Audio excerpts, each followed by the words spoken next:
क्या आपने कभी किसी ऐसे संत के बारे में सुना है जो एक ही समय पर दो जगहों पर मौजूद हो सकते थे, जिनके चमत्कारों ने विज्ञान को भी सोचने पर मजबूर कर दिया?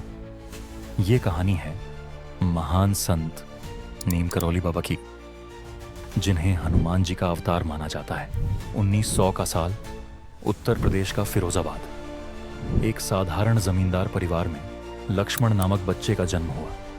उनके परिवार को उम्मीद थी कि बड़ा होकर वह कारोबार संभालेगा, लेकिन लक्ष्मण का मन कहीं और था।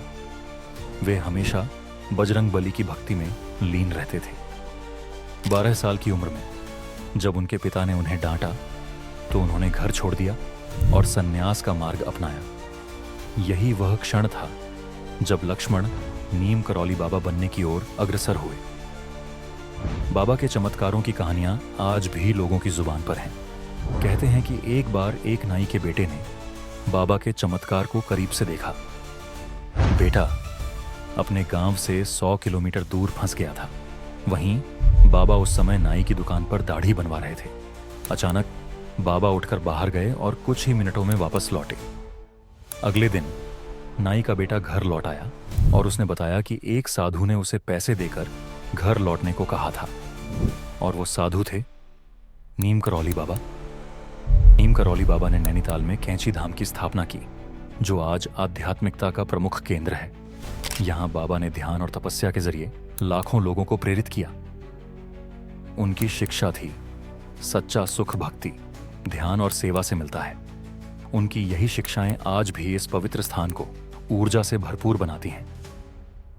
1967 का साल, जब एक मनोवैज्ञानिक और प्रोफेसर रिचर्ड अल्बर्ट अमेरिका से भारत आए। रिचर्ड का जीवन विज्ञान और आध्यात्मिकता के बीच एक पुल था।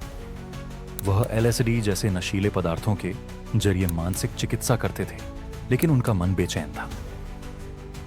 हिमाचल के पहाड़ों में भ्रमण करते समय उन्होंने अपने गाइड से कहा कि वह भारत की आध्यात्मिकता को गहराई से देखना चाहते हैं। उनके गाइड ने उन्हें कैंची धाम ले जाने का सुझाव दिया, जहां पहली बार रिचर्ड ने नीम करौली बाबा को देखा। बाबा की सादगी और आभा ने उन्हें तुरंत प्रभावित किया। बाबा ने उनसे LSD मांगा और सामान्य से दोगुनी मात्रा में उसका सेवन किया। रिचर्ड डर गए, क्योंकि LSD का इतना बड़ा डोज किसी के लिए भी जानलेवा हो सकता था, लेकिन बाबा पर इसका कोई असर नहीं हुआ। यह देखकर रिचर्ड अवाक रह गए। बाबा ने मुस्कुराते हुए कहा, सच्ची आध्यात्मिकता को पाने के लिए इन चीजों की जरूरत नहीं होती। तपस्या और मन की शक्ति ही आपको भगवान के करीब ले जाती है। बाबा की यह बात रिचर्ड के जीवन का टर्निंग पॉइंट बन गई। रिचर्ड ने बाबा के चरणों में सिर झुकाया और उनसे शिष्य बनने की प्रार्थना की। बाबा ने उन्हें स्वीकार किया और उनके जीवन को एक नई दिशा दी। उन्होंने रिचर्ड को रामदास नाम दिया और कहा कि वह वापस अमेरिका जाएं और बाबा के विचारों का प्रचार करें।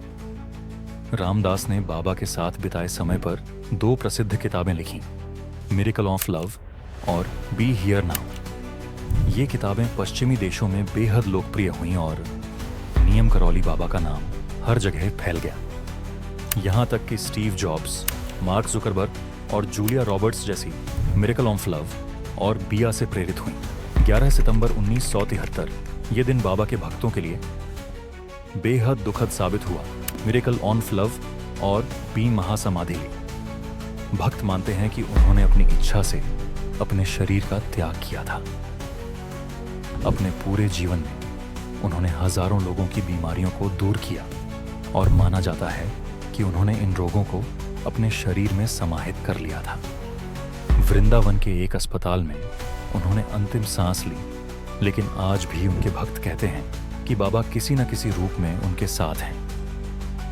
नीम करौली बाबा सिर्फ एक संत नहीं, बल्कि भक्तों के लिए एक प्रेरणा और भक्ति का सजीव उदाहरण है। क्या आप कभी कैंची धाम गए हैं? क्या आपने उनके चमत्कारों के बारे में सुना है? अपने विचार कमेंट्स में साझा करें। अगर यह कहानी आपको पसंद आई हो तो इसे लाइक और शेयर करें, और ऐसी ही अनसुनी कहानियों के लिए हमारे चैनल को सब्सक्राइब करना न भूलें। मिलते हैं अगले वीडियो में।